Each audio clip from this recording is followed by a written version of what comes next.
All right, I am calling to order the Design Review Board for November 5th, 2019. If all of us could please stand up for the Pledge of Allegiance. Pledge of Allegiance to the flag of the United States of America, to the republic for which stands one nation, under God, indivisible, with liberty and justice for all.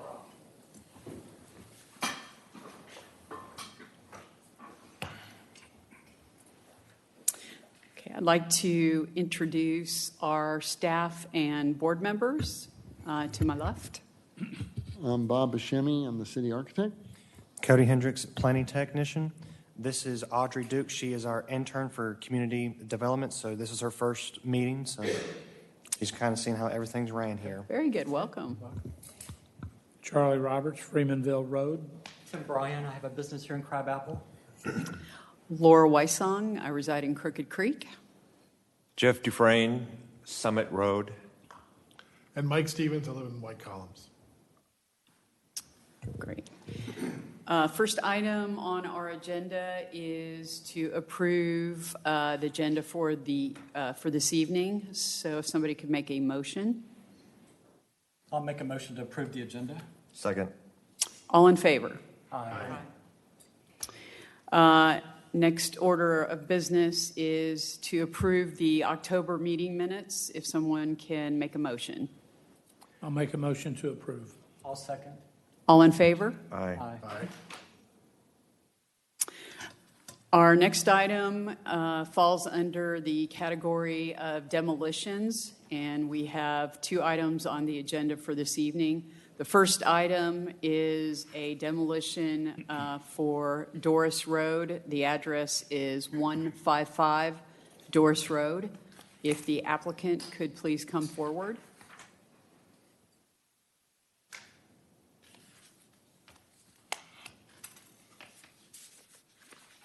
Good evening. Good evening. I didn't realize that I'd be presenting, but I'm Brett Brubaker.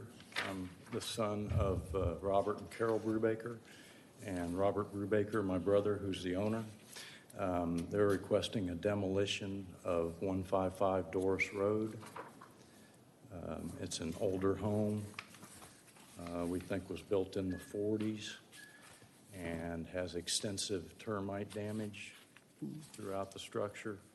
So it's become somewhat of a hazard. And their hope is to demolish this home and build another in its place. Okay, and what is your timeline for once the demolition occurs for building the new home? They would like to get started right away. Okay, great. Any questions from the board? Nope.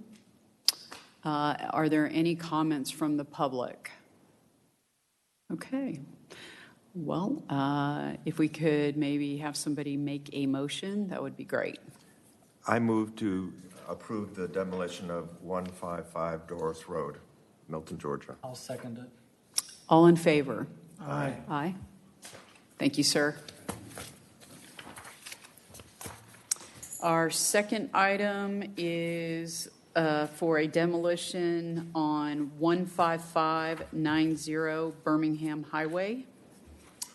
Members of the board, I'm Scott Reese with Brumlow Reese & Associates, doing business at 13685 Highway 9, Milton, Georgia, 30004. I'm here tonight representing Luca Gianturco in his application for demolition located at 15590 Birmingham Highway. Mr. Gianturco owns a 10-acre parcel there. There's an existing brick residence that was constructed in 1952. As I'm sure you're all aware, that the Milton Code of Ordinance precludes you having two residents on one parcel of property. So he's going to be building a new house further back from the road. So for him to be able to get site plan approval and a building permit, we have to remove the brick house.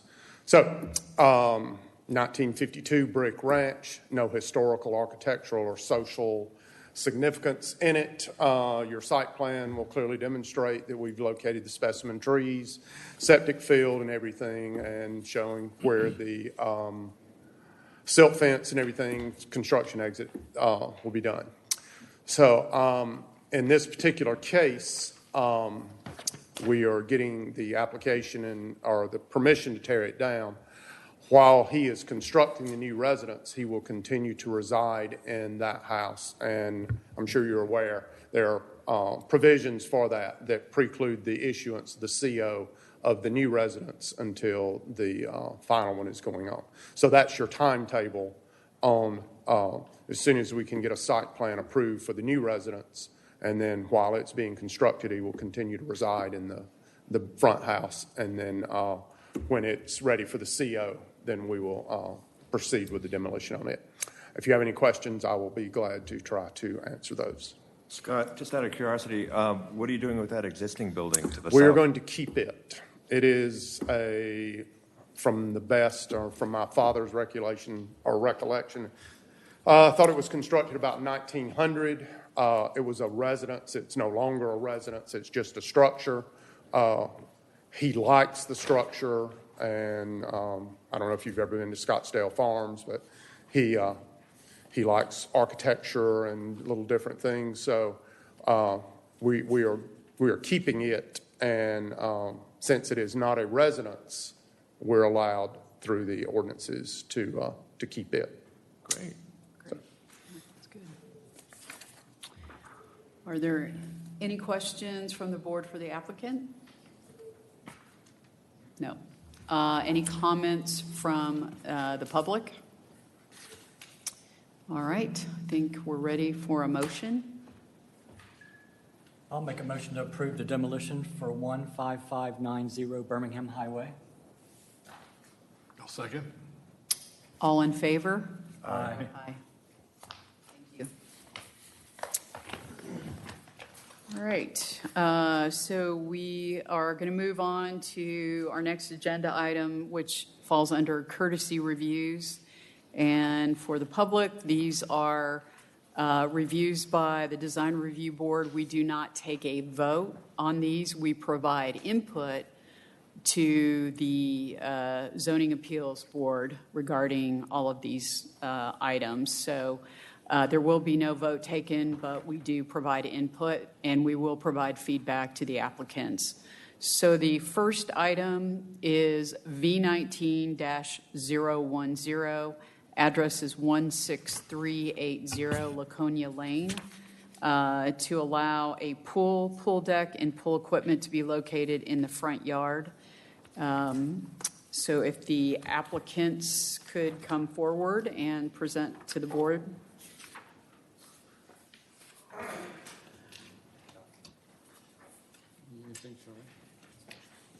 Good evening. I'm Jake Holding. I live at 16380 Laconia Lane.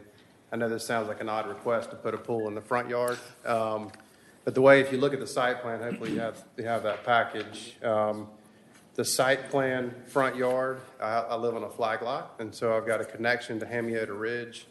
So the site plan front yard is my actual backyard, and so my actual front yard, which is what faces Laconia Lane, is the actual front yard. So what we're trying to do is do a pool in my actual backyard.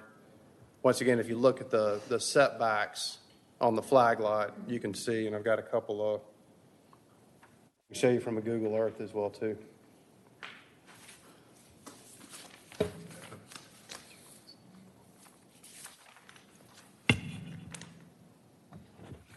The road into those homes is really the HOA maintained access and utility. That's right. It's Laconia Lane, which is a private drive. Yeah, I'm familiar with the road. Yeah, and so they did the flag lot. My understanding, the developer did the flag lot, which you'll see in the dark gray area. Myself and two of my neighbors have a pretty small strip that connects to a public road.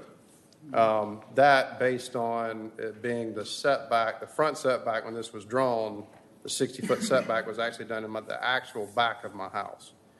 So we're putting it, you'll see there's a fence on the back of my house. There's a deck already on the back of my house. So we're putting it in a normal spot where you'd put a pool, which is actually behind my house. So it's going to look completely normal. Yeah, It's just completely a- normal. Just a quirk. Yeah, and I can It's show really you in the if backyard. you want to see, this might be a little bit easier to see.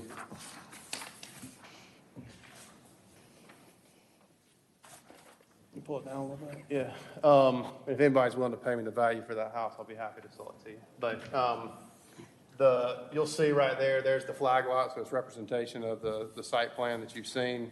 You'll see the Laconia Lane private drive. You'll see the actual front of my house, which is where the driveway is, my front yard. You can also see on that the fence as well. So we're putting it between the house and the wooded area is where that pool is going to go.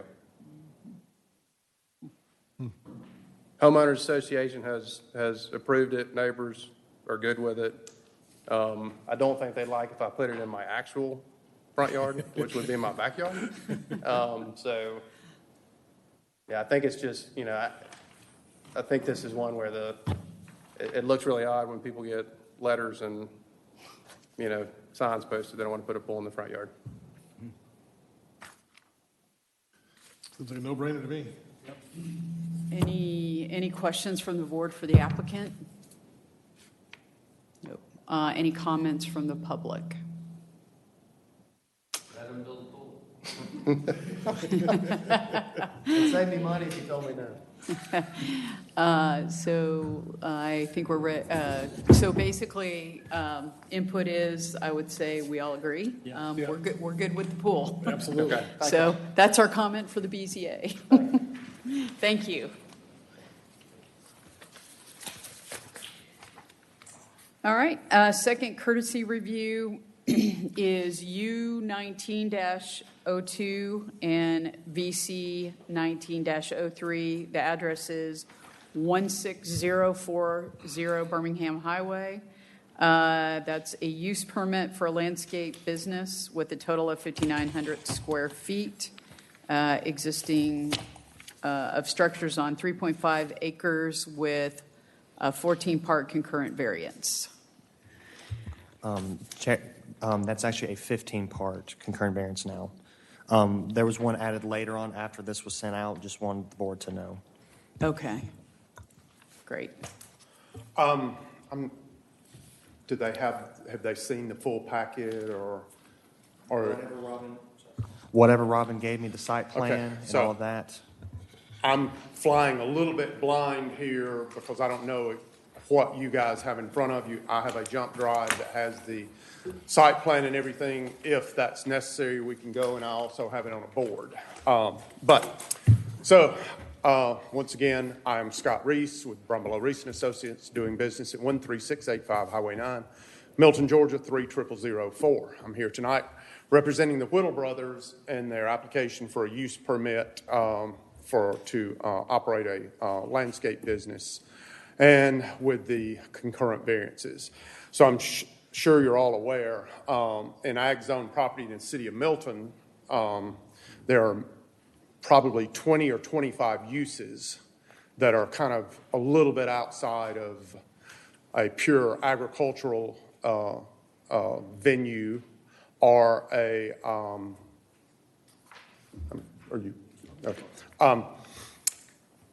or a purely residential. So to provide a diverse and community with lots of different things instead of just every 1 acre possessing a house, we have the process of use permits. And a landscape business is one of the many uses that is allowed in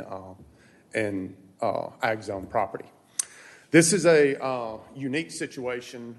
The Whittle brothers, their business, Ashford Gardeners, has been in existence for 20 years.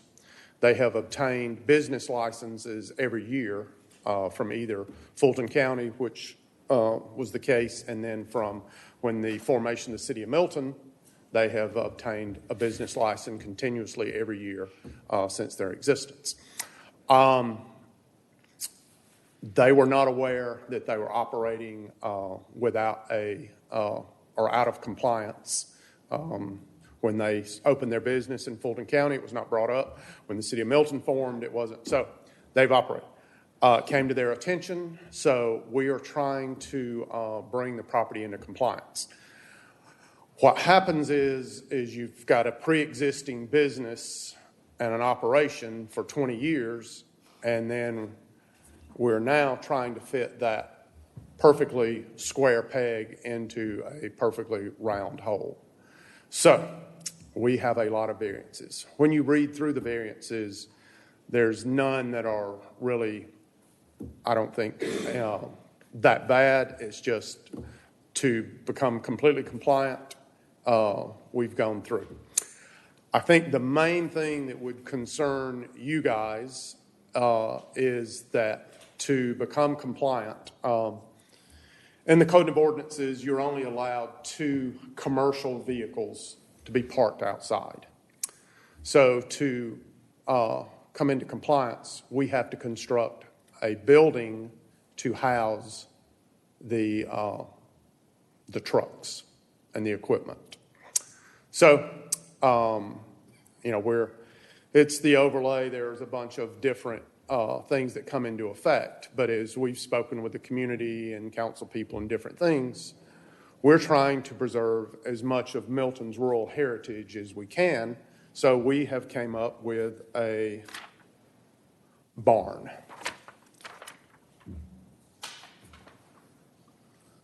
I'll let you. So we think that is the least obtrusive and fits in with our heritage. Those of you that have been around here as long as me remember many of these hay barns and cattle barns and equipment barns that were scattered where we now have multiple subdivisions. So we have picked the color to be rural red, which is the closest that we can get to, say, the old Bice's store, the barn, the Dinsmore barn on Red Road that sits right against the right-of-way. I'm having a blank. There's a couple of more barns that are, the history of red barns is red oxide paint was the cheapest paint available from our red soils, and then we also had the Sea Rock City guys going around painting them. So red barns in Milton and red barns, it's the deal. So that's what we're looking to do. There's not any way that we can dress up a building to house those trucks in. So this is, we think, the best solution for the community. It gives it an ag feel. There's a 100-year-old barn out there that we're preserving and keeping. But this, to be able to pull trucks through, we think.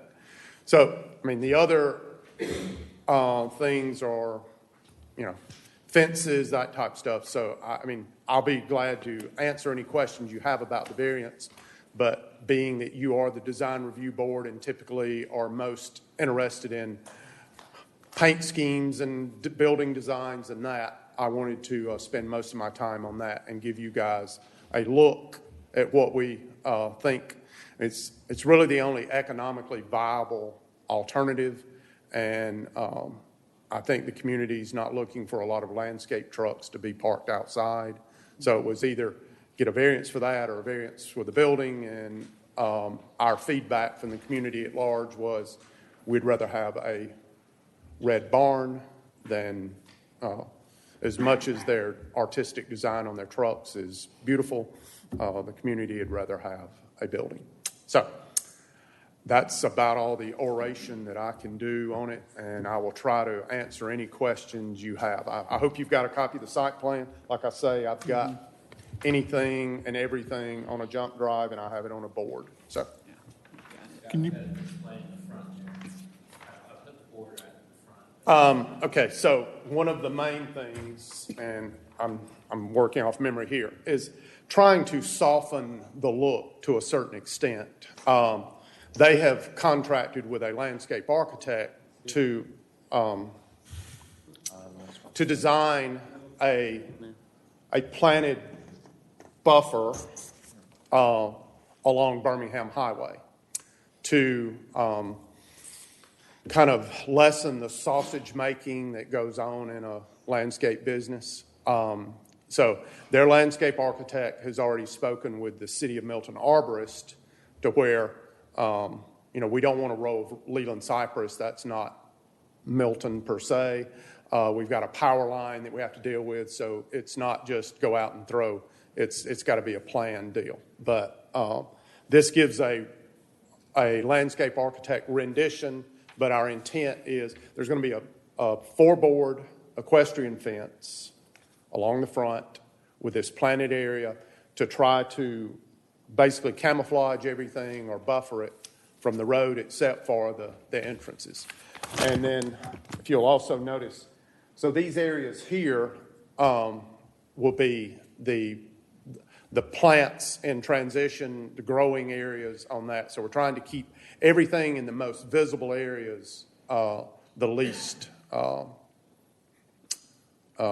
objectionable, I guess. So we're going to have plants that will be, as they're sold or relocated, another one will fill its space in that area. The equestrian fence that matches the horse barn the horse farm to the north, and the planting in conjunction with the city arborist to make sure that we can get something that's appealing and satisfies that buffering. Laura, before our discussion, I'd like to hear from anybody in the audience, if we could do that. Yes. Are there any comments from the public? No. Bob, do you have any comments? Yeah, I just want to make sure that we clarify everything. I think Scott's done a pretty good presentation with it, but the proposed building is really an open building. There's no garage doors, right? What you're showing. Yeah, I just want to make sure that. The side So that the side facing the street road is closed. Right. It will Right. be the And red then- barn look, and then the pull-through for the trucks will be open. Is with no- non-visible from the street. So I Right. just wanted to make Yeah. sure that when you look at the site plan, you kind of get a better view of that. That Yeah. the part facing the street would be closed. You'd see the side of the barn. And then access in and out is really open from both pull-throughs. sides. It's Yeah. just a pull-through with gravel on either approach. And the trucks would just kind of pull in and stay there.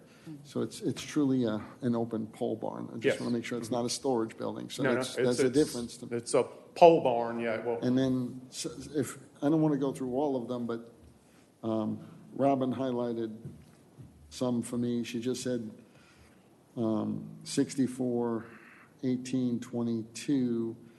The reason that was there is because the code, for some reason, limits the building size. The individual building sizes on the lot to 2,000, and this is a 40 by 60. we can't park So the it's- trucks under. Right, so it's 2,400, so anything that trips it would make it, but I think visually you wouldn't really notice the difference between 2,000 and 2,400, honestly. Going down to 64, 11, 42, G3B, the code for some reason actually would dictate that the building should have been closer to the street, and in this case, we're trying to keep it further away so that it's in the back of the residence and of the building that they're using. It looks like a residence, but it's their office, but it's way in the back. So it is behind the main structure. So that's another nice feature. It's part of the Birmingham overlay. Yeah. Where if you That's see, just the shopping requires it. centers, how it was designed, but that doesn't work here. And I don't think anybody really wants that structure jammed against the right-of-way of the road. The 64, 11, 42, H2A basically says that they want the facade of the building to be clapboard, brick, or stone, and this is a metal siding, but the applicant is proposing to paint it have a pre-finished red, which I think is very in keeping with the old barns, and they'll visually from the street, it will just look like an old barn. 64, 11, 42, H2C is just where it says we're going to now allow metal panel systems to be used. 64, 11, 42, H4 says that is to allow no windows, because the code says you're supposed to put some windows. I mean, if worse comes to worse, they could put some fake shutters up or something, but I think the side of the building is so narrow that it's really not, if it was the other way where the 60 was facing the street, Yeah. I think I'd have more. It's the 40, it's not very much Yeah, at all. and if it came to like a a faux barn door with a white X on it or something like that, if that was considered, that would break it up, we're not opposed to something along there. We just can't build a brick 2,400 square foot building to try to park trucks under. Right. So I guess if the board sees that one elevation and thinks it needs a little character to it, we could ask, I guess, for some fake shutters or something that's placed on it just to soften the look of the side of the building. That would be my only comment. So, any discussion or comments after kind of Bob's points on that? And I would, I've been out there, I went out there this weekend. Also, the topo's falling away, and so it is really in the back. Nice business, clean. It is part of Milton landscaping, and I think the red barn idea is cute. Fits back there, look good to me. Back down, I'm usually pretty tough on these kind of non-house kind of things, but I think this looks great. Again, it's a very clean business and a service-oriented business. And I'll make a motion to approve as submitted, subject to any other discussion the board wants to bring forward. But that's my position on it. Sorry, it's a courtesy review, so there's no motion. Oh, that's right, no we don't motion. need to So just make a motion. comments. So that's my We'll- comment. we'll Just take your comments. Sorry, Any Phil. other comments from the board? I This is correct. Yeah, my comment is I agree. It's, this was in business before the city of Milton, so, you can't punish them for the fact that the city was created after their business was started and they're using the property. The way it is. I think what they're doing, working with you, is great. Yeah, it's a good solution. Yeah, I think the barn solution's a good one. It looks great, and I want to promote businesses here in the city, so I want to make sure that we do our best to continue to do that and not put additional burdens on our businesses. So I think it's a great solution. So any comment, Tim? I agree with everybody else. I'm all for it. All right, well, I think we're all supportive here. Thank you so much for Yeah. your comments, and hopefully they'll be, continue to be an asset to the city of Milton. Yeah, Thank you. absolutely. Good luck with Good luck, and thanks to all of you for being business here in the city.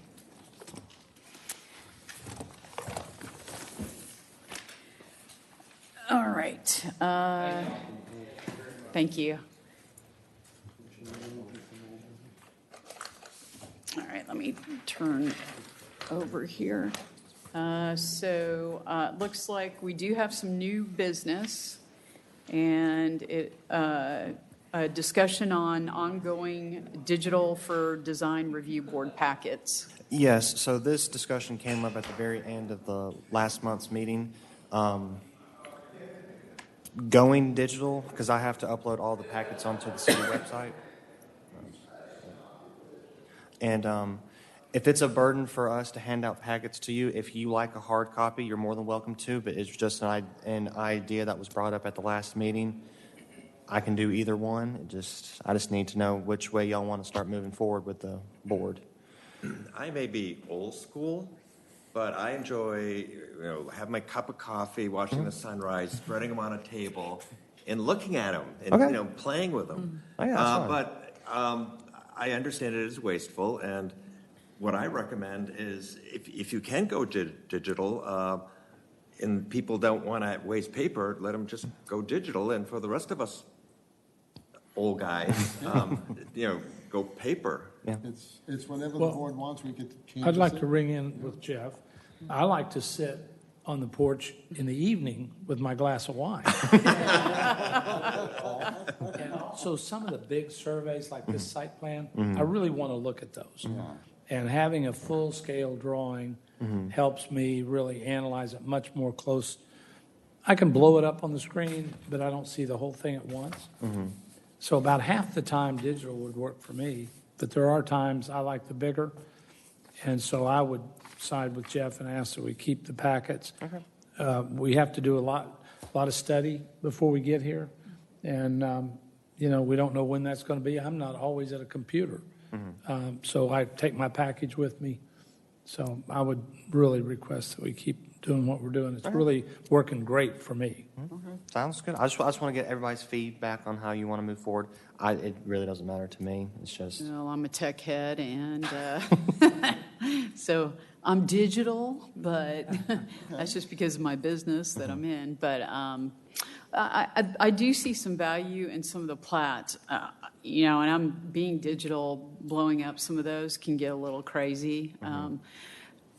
And I would say, for instance, when we have applicants that are doing, really kind of extensive packets, those I would prefer to actually see because they give kind of the whole color commentary of how that, for instance, downtown Crabapple, a lot of that stuff was in some fairly significant packets. And I think we would have lost some of the value without seeing that.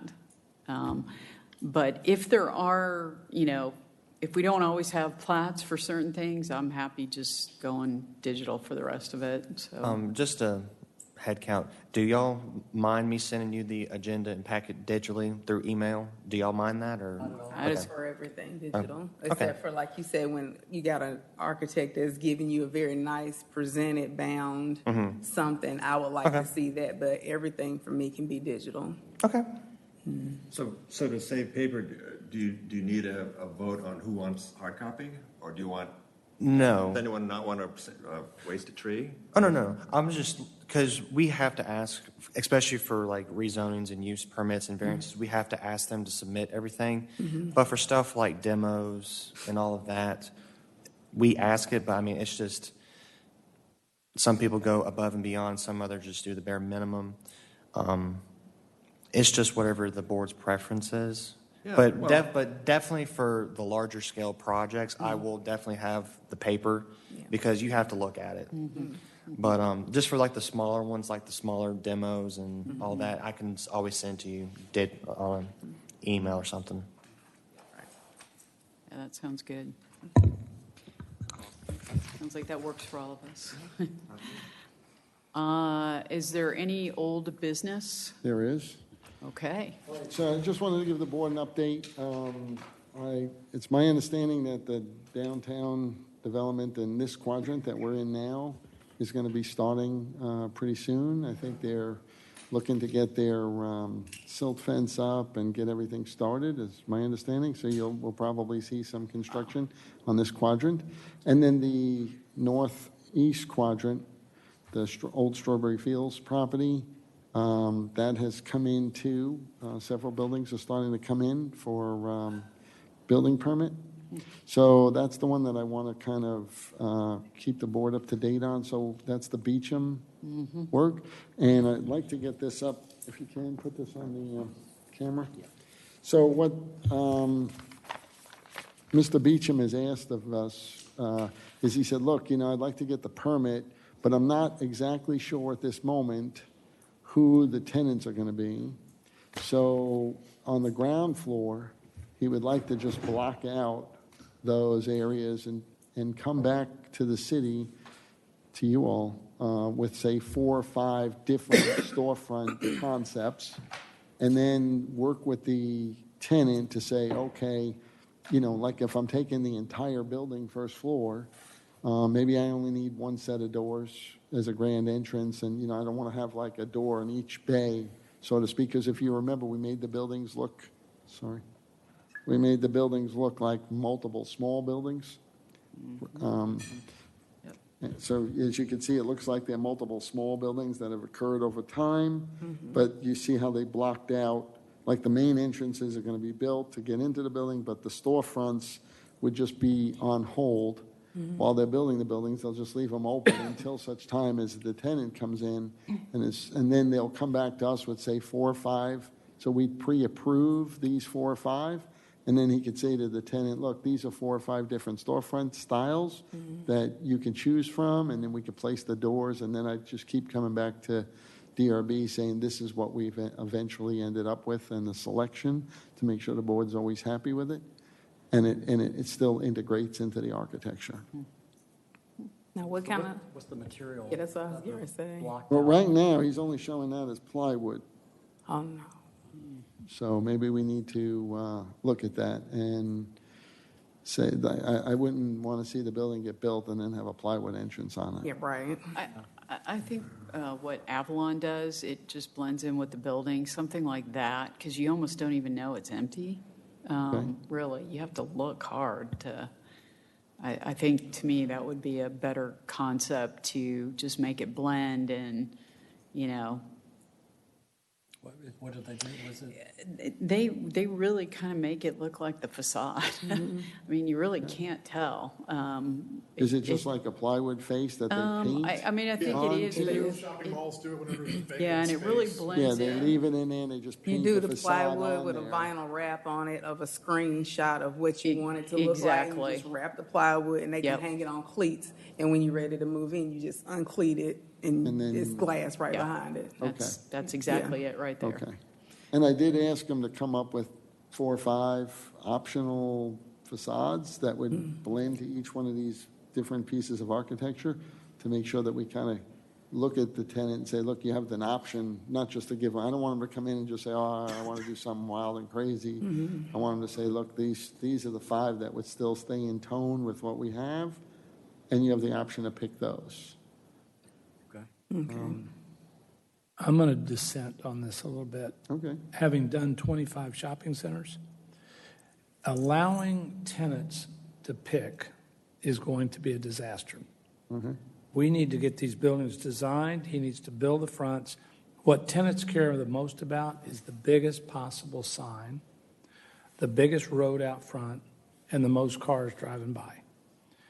We've done national polls. I've been to schools on this. If it's cutesy or not cutesy, if it's in a great location, they don't care that much. I think it's a very bad idea to start down a road with plywood fronts and not knowing how fast we may rent them. Maybe on the cusp of a recession next year that might slow retail leasing down. These could sit here 2 or 3 years. I think we need to build the buildings, and I would take exception that generally what I see at Avalon is the buildings are built, the storefront's there. They do put the plastic and the screenshot on the windows of what they want to see, but there is no plywood there. It's glass. It's built. Oh, that's true. It is glass. You're right. Right, and I was Yep. thinking more of the plywood for that very reason, because we don't know how long it's going to sit. I guess my follow-up question is, why is he hesitant to go ahead and build out the storefront? Is he trying to secure cost or make it more of an open option for each tenant, or what's the driver in not going He said, forward? say you have, if a tenant comes in and wants the whole first floor, they might only want a door on one of these sides and not both, Okay, because they just want to have it so that the store is taking up the whole first level. If we put them in ahead of time, we're going to put a door, all right. and you then it gotta looks take it as out. if like the It's tenant separate. doesn't have the whole floor. Right, okay. He thinks it would help lease it if he gave the tenant some option as to what they would like to see. Do they want punched windows? Do they want to see more storefront glass? Okay. But it was a deviation from what I believe we approved. So I told him I wouldn't be able to just approve it. I'd have to bring it back to you all to get some The next, feedback. the next thing is the tenant is going to want all the glass they can get, period. There'll never be another topic. Biggest sign, most glass, least cutesy, most visibility, parking directly out front, and lots of cars. I've done 20 centers, and I hate centers. They're a lot of work, and the tenants are really a lot of work and trouble, and they're not very creative, and they complain about every penny they have to spend because they're not going to own the building, and they're not going to be there forever. Milton's going to have a vested interest. Beecham does. Let's design these fronts. And he does need great sign bands that can be longer signs or bigger signs. So the key to this is that he have, which isn't the prettiest thing on these buildings, but he have big, nice sign bands, and then our sign ordinance takes care of that. Yeah, I asked them to come in with a, what we call a master sign plan, which would show like whether they're going to put blade signs and where the signs would be, and to kind of integrate that. So then I would bring that back to you. See, we don't dictate the content of the sign, but we do dictate size, location, and type, so that the master sign plan would give them enough opportunity to come in and show us holistically what it's all going to look like, rather than have each tenant come in and sort of start selecting their own signs, and they're all different. So we at least could look at, if we wanted consistency. If you don't, again, the master sign plan, you could say, Bob, I want them to be different. And But that's we a can look topic at about it. signs, but if we look back in our recent past, we know what Adams Orkin's buildings are going to look like. He didn't want plywood up there. We know what those buildings are going to look like. We don't know who the tenant is behind the glass, and that's up to your codes and the rules and the regulations and yes, the signage. But, I mean, this could be 3 years of coming back with this. Okay, well, remind us what we did on the last next door. What's over, oh, we don't, this design doesn't fit this tenant. So, and the cutest store I've ever seen is in Adams Buildings. What's the two girls' names of the coffee shop at the end? Laurel and May. That is the cutest store. You know, I go there just because it's peaceful in there. It's the cutest store. If you haven't been in there, you got to go in. But it's got the standard building out front, and everything's designed and approved and built. And look at the cute store behind the glass. So, and that. Very good points. Yeah, those are all good points. Well, too, is the target market local retail or bigger retail, national? So if you're going with national, they're going to have certain requirements. So I think it depends on what your target, who are you going after to try and put in these buildings from a market perspective. So that's another. So I think I needed this feedback because I thought it was enough of a deviation that it would warrant bringing it back. And that's why I'm representing it to the board. And I needed direction on that because I'm not going to, I need to make sure that I'm following the board's direction. So I think I'm going to go back. He's come in for permitting, but I'm going to tell him that we need to have the building facades detailed and built the way they are. Or if he wants to deviate from that, he's got to come back before the permit is issued and present it to the DRB again. So it's either he can do what he has previously approved, or if he deviates from that, we'll just get it back in front of you all. Because I thought this was a big deviation from the original approval, honestly. Yeah, it so is. that's why I'm. It is a big And deviation. we're good with that if he comes back, like Adam came back and said, we want to put a cover up on the third floor. Yeah. And it looked great, but we knew what we were going to get. Right. And we approved his covered patio. Yeah. Yeah. But the buildings got built, Right. and we knew what we were going to get.